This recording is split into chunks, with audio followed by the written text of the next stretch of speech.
Mas e o dai a César o que é de César? Jesus não estava defendendo a cobrança de impostos? Este é o Visão Libertária, sua fonte de informações descentralizadas e distribuídas. Este artigo foi sugerido e escrito por Marco Batalha, revisado por JJ Liber e narrado por mim, Leafar. Na primeira parte desta série, vimos que a regra áurea, a principal mensagem de Jesus, era o equivalente lógico à ética da propriedade privada. Vimos também que Jesus foi perseguido pelo Estado no momento em que nasceu até o momento em que morreu. Apesar disso, estatistas insistem em malabarismos intelectuais para dizer que Cristo defendia a obediência a autoridades terrenas, pelo menos em alguns casos. Mas não defendia.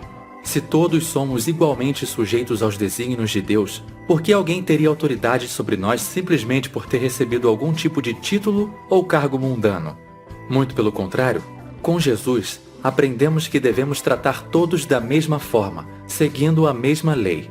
Isso automaticamente elimina qualquer possibilidade de estados serem aceitáveis. A pretensa autoridade dos governantes estatais não é legítima. Cristo é bem claro quanto a isso. Em Gálatas capítulo 2, versículo 6, Paulo relata o que Jesus disse: "Quanto aos que pareciam influentes, o que eram então não faz diferença sobre mim. Deus não julga pela aparência. Tais homens influentes não me acrescentaram nada." E em Tiago capítulo 2, versículo 9, o autor reitera que a regra áurea é absolutamente incompatível com a submissão a títulos terrenos. Se de fato obedecerdes à lei do reino encontrada na Escritura, que diz: "Amarás ao teu próximo como a ti mesmo", estareis agindo corretamente. Mas, se tratares os outros com parcialidade, estareis cometendo pecado e sereis condenados pela lei como transgressores. Ora, e o que o Estado não faz se não tratar os que estão sob seu jugo com parcialidade? Lembremo-nos de que Estados são fundados sobre aquele princípio satânico: faça aos outros aquilo que não quer que os outros lhe façam. Seguindo à risca tal princípio, Estados coletam impostos, que são chamados de roubo ou extorsão, se praticados por outros. Estatistas se contorcem intelectualmente para justificar o pagamento de impostos e a submissão a autoridades terrenas. Uma das passagens frequentemente usada é a de Mateus capítulo 22, versículo 21. Nela, Jesus diz: "Dai a César o que é de César, e a Deus o que é de Deus." Será que os estatistas estão certos? Bom, claro que não. Nada poderia estar mais longe da verdade. O que Jesus fez ali foi usar brilhantemente uma estratégia de distração retórica para não cair na armadilha preparada pelos fariseus e não ser preso imediatamente. Tentemos entender por que ele disse isso. Quando os fariseus perguntaram a Jesus se era legítimo ou não pagar tributos a César, eles o fizeram na esperança de que Jesus entrasse num dilema e se desse mal para qualquer que fosse a resposta. Se ele dissesse que era legítimo, cairia em descrédito aos olhos de seus seguidores, pois estaria apoiando a subjugação dos judeus a uma força estrangeira.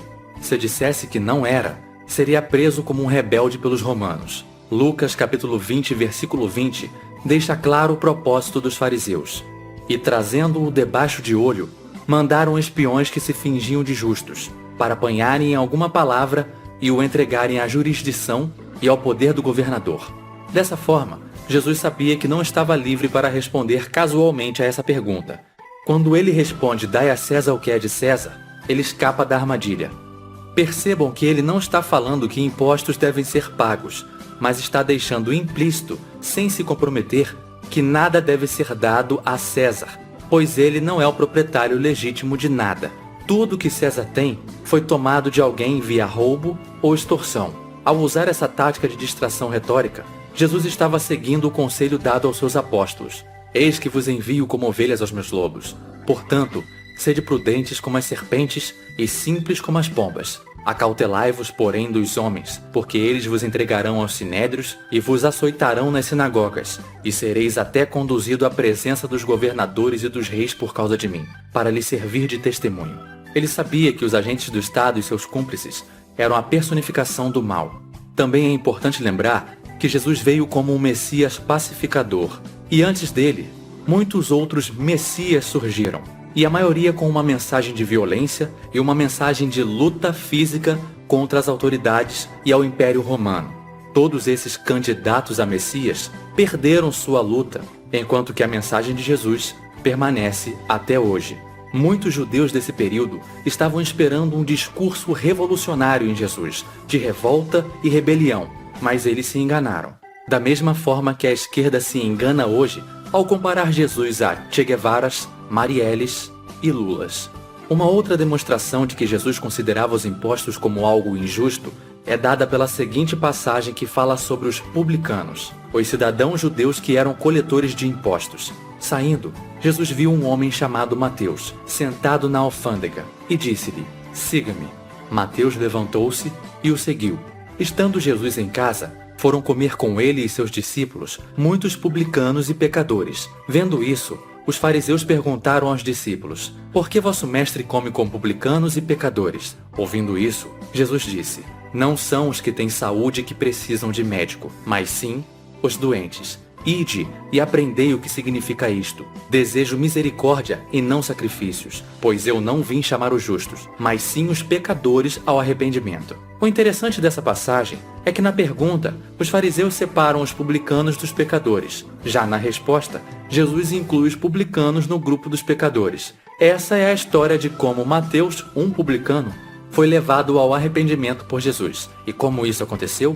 Quando ele desistiu da sua profissão de coletor de impostos. É a partir daí que Mateus começa a sua jornada com Jesus. Há uma outra passagem que deixa bem claro o quão injusta para Jesus era a profissão de publicano. "Pois se amardes o que vos amam, que recompensa tereis? Não fazem os publicanos também o mesmo? E se saudardes unicamente os vossos irmãos, o que fazeis demais? Não fazem os publicanos também assim?" Ele está usando os coletores de impostos como alguém cuja profissão é injusta, iníqua e perversa. Talvez a passagem mais citada por estatistas para justificar o pagamento de impostos seja Romanos 13, em que Paulo escreve: "Todos devem sujeitar-se às autoridades superiores, porque não há autoridade que não venha de Deus, e as autoridades que existem foram estabelecidas por Ele. Por isso, quem resiste à autoridade, resiste à ordenação de Deus, e os que resistem trarão sobre si mesmos a condenação. Por esta razão, também pagais tributos, porque são ministros de Deus, atendendo sempre a isto mesmo. Portanto, dai a cada um o que deveis: a quem tributo, tributo; a quem imposto, imposto; a quem temor, temor; a quem honra, honra." Será que Paulo está mesmo dizendo para nos submetermos às autoridades terrenas e pagarmos os impostos que nos cobram? Também não. Se prestarem a atenção, perceberão que em nenhum momento Paulo nos diz para nos submetermos ao governo. Ao menos, não a estes governos coercitivos estatais que existem na terra e são operados por homens. Aliás, estaria sendo hipócrita se nos ordenasse a isso, visto que ele mesmo não se submeteu ao Estado. E se tivesse se submetido, não teria ficado vivo para escrever Romanos 13. Quando ainda era conhecido como Saulo de Tarso, Paulo escapou de Damasco ao descobrir que o governo da cidade, sob as ordens do rei Aretas, estava vindo com uma guarnição para prendê-lo e executá-lo. Isso aconteceu logo após sua conversão, na estrada para Damasco. Ao saberem de sua conversão, os judeus em Damasco decidiram matá-lo por o considerarem um traidor. Ele escapou à noite por uma janela na muralha da cidade, graças à ajuda de outros cristãos. Em nenhum de seus escritos posteriores, Paulo menospreza ou se dissocia desse ato claro e consciente de desobediência de um governo coercitivo. Ao contrário, é esse evento que ele cita depois como uma das provas de seu compromisso inabalável a Cristo. Desde sua conversão, Paulo passou o resto da vida rebelando-se contra governos terrenos até, assim como Jesus antes dele, ser executado pelo Império Romano. Nesse caso, por decapitação. Pelas autoridades, Paulo foi preso várias vezes por pregar o Evangelho de Cristo. Pelas autoridades, foi chicoteado em 5 ocasiões, cada uma delas com 39 chibatadas. Pelas autoridades, foi espancado com varas por espalhar a palavra de Jesus. Em nenhum desses casos, Paulo se submeteu às autoridades coercitivas terrenas. Ao contrário, ele os citou como evidência de seu compromisso com Jesus. Ainda se Paulo estivesse de fato dizendo que devemos obedecer a governos coercitivos terrenos, ele sequer poderia ser considerado um cristão, dado que vimos no primeiro vídeo desta série. Será que era esse o caso? Seria Paulo um hipócrita? Estaria ele se contradizendo? Ou essa seria a prova de que a Bíblia é um livro controverso? A resposta a todas essas perguntas é não. Assim como no caso do Dai a César, esse é outro caso engenhoso de distração retórica. Paulo contava com o fato de que a maioria das pessoas hostis a Cristo, em particular os romanos, interpretariam esse capítulo do ponto de vista juspositivista, isto é, entenderiam autoridades como as pessoas que operassem a governos terrenos. Mas notem, em nenhum momento Paulo diz isso. Ao contrário, ele diz claramente que não há autoridade que não venha de Deus.